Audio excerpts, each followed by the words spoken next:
بسم اللہ الرحمن الرحیم۔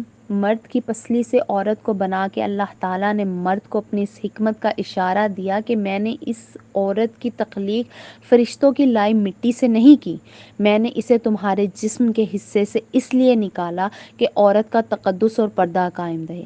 فرشتوں کو بھی خبر نہ ہونے پائی کہ زمین کی لائی ہوئی کس مٹی سے عورت کی تخلیق ہوئی، یعنی عورت کا تقدس کی حد تو دیکھیں کہ فرشتوں سے بھی اس کی بناوٹ کا پردہ لازمی قرار دے دیا گیا، اور پہلی عورت اس مرد کی پسلی سے نکلی جس کی وہ منکوحہ کہلائی۔ اب بات آتی ہے پسلی کی۔ عورت پسلی سے ہی کیوں نکلی؟ کیا ٹیڑھا پن وہیں سے ملا؟ نہیں، یہاں بھی حکمت سے خالی بات نہیں ہے۔ انسانی جسم میں دل اور بہت سے نازک حصے پسلی کے پیچھے چھپے ہوئے ہیں، یعنی پسلی ایک ڈھال ہے ان نازک حصوں کے لیے۔ تو اللہ پاک نے عورت کو پسلی سے نکال کے یہ نہیں بتایا کہ عورت میں ٹیڑھا پن ہے، بلکہ اس عورت کو پسلی سے تخلیق کر کے یہ بات سمجھا دی کہ عورت وقت پڑنے پہ ڈھال بھی بن سکتی ہے۔ حضور پاک صلی اللہ علیہ وآلہ وسلم صحابہ کی محفل میں جلوہ فرما تھے کہ ایک شخص آیا اور عرض کرنے لگا، یا رسول اللہ صلی اللہ علیہ وآلہ وسلم، کوئی ایسا مومن بھی ہے جو جہنم میں رہے گا؟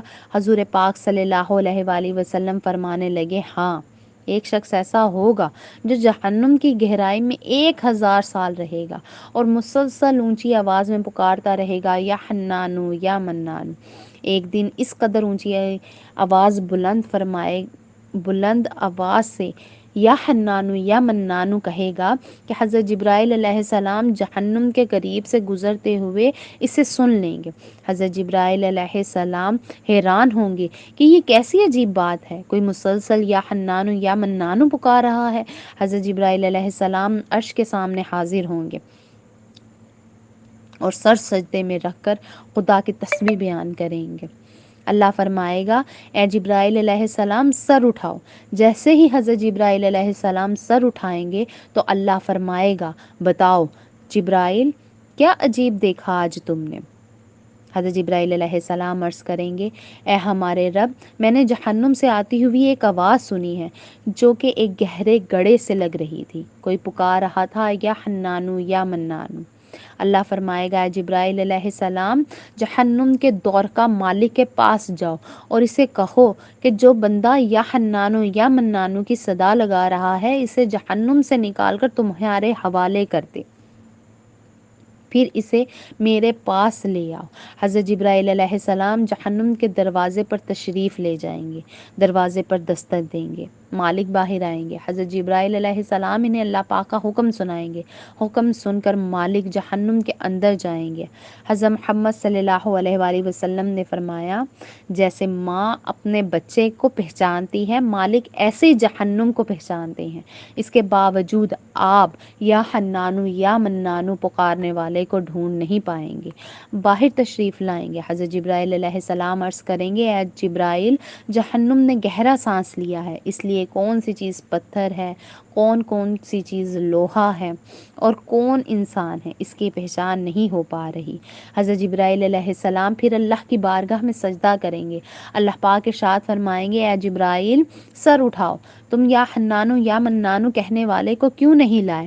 حضرت جبرائیل علیہ السلام عرض کریں گے، مولا، دور کا جہنم مالک نے بھی معاذت کر لی ہے، کہتے ہیں جہنم نے گہری سانس لی ہے، اس وجہ سے پتھر، لوہا اور انسان کے درمیان کوئی فرق نہیں بچا ہے، تو یہ سب جل کر کوئلہ بن چکے ہیں، کسی چیز کی پہچان نہیں ہو پا رہی۔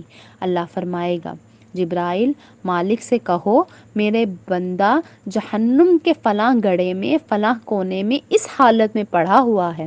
حضرت جبرائیل علیہ السلام جہنم کے دروازے پر جائیں گے اور حضرت مالک کو یا حنانو یا منانو پکارنے والے کا پتہ بتائیں گے۔ حضرت مالک جہنم کے اندر جائیں گے اور دیکھیں گے ایک شخص ہے، اس کے پاؤں میں اس کی پیشانی کے ساتھ اور اس کے ہاتھ گردن کے ساتھ بندھے ہوں گے۔ اور جہنم کے سانپ بچھو اس کے ساتھ لپٹے ہوئے ہوں گے۔ حضرت مالک اس کی زنجیریں توڑ دیں گے اور جہنم سے نکال کر حضرت جبرائیل علیہ السلام کے حوالے کر دیں گے۔ حضرت جبرائیل علیہ السلام اسے عرش الہی کے سامنے لے کر حاضر ہوں گے، سر سجدے میں رکھیں گے۔ اللہ پاک فرمائے گا جبرائیل سر اٹھاؤ۔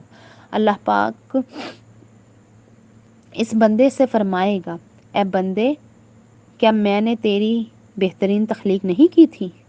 کیا میں نے تیری طرف رسول نہیں بھیجے تھے؟ کیا میرے رسولوں نے تمہیں میری کتاب نہیں سنائی تھی؟ کیا میرے رسولوں نے تمہیں نیکی کا حکم نہیں دیا تھا؟ کیا تجھے برائی سے منع نہیں کیا تھا؟ وہ بندہ ساری باتوں کو مانے گا، اقرار کرے گا، یا اللہ تو نے میری اعلیٰ تخلیق فرمائی، تیرے رسول بھی تشریف لائے اور انہوں نے تیرے کام بھی سنائے۔ اللہ پاک فرمائے گا فلاں فلاں گناہ کیوں کیا؟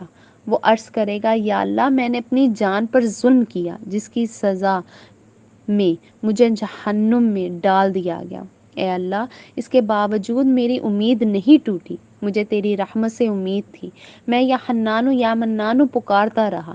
مولا، تو نے مجھے اپنے فضل سے جہنم سے نکالا ہے، یا اللہ مجھ پر رحم فرما۔ اللہ پاک فرمائے گا اے فرشتوں گواہ ہو جاؤ، میں نے اس پر رحم کیا اور اسے معاف کر دیا۔ ناظرین آئیں اپنا اپنا محاسبہ کرتے ہیں۔ کیا ہم میں سے کوئی ایسا ہے کہ جو کہہ سکے میں اپنے ایمان کا حساب کر سکتا ہوں؟ اپنے گریبانوں میں نظر ڈالیں، کوئی ایسی خوبی ہے جس پر ہمیں یقین ہو کہ ہمیں دوزخ میں نہیں ڈالا جائے گا؟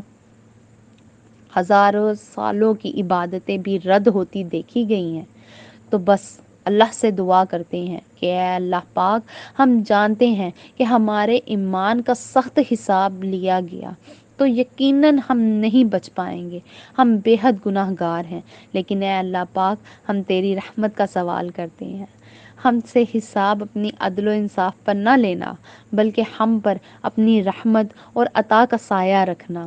اے اللہ پاک ہماری دعا کو قبول فرما، آمین۔ قیامت کے دن جب لوگوں کے ایمان کا حساب و کتاب ہو رہا ہوگا، پر کچھ لوگ ایسے ہوں گے جن کو اللہ تعالیٰ بغیر حساب کے جہنم میں بھیج دے گا۔ صحابہ کرام نے عرض کیا یا رسول اللہ صلی اللہ علیہ وآلہ وسلم وہ کون سے لوگ ہوں گے؟ نبی کریم صلی اللہ علیہ وآلہ وسلم نے فرمایا ظالم حکمران، وہ تاجر جو جھوٹ بولتا ہو، وہ بوڑھا شخص جو زنا کرتا ہو۔ نبی کریم صلی اللہ علیہ وآلہ وسلم نے فرمایا جس شخص میں یہ 3 عادتیں پائی جائیں وہ جاہل ہے، جو سننے سے پہلے ہی جواب دینا شروع کر دیتا ہے، بات کو سمجھنے سے پہلے ہی جھگڑا شروع کر دیتا ہے، علم نہ رکھنے کے باوجود فیصلہ شروع کر دیتا ہے۔ اللہ پاک ہم سب کو نیک عمل کرنے کی توفیق عطا فرمائے، آمین۔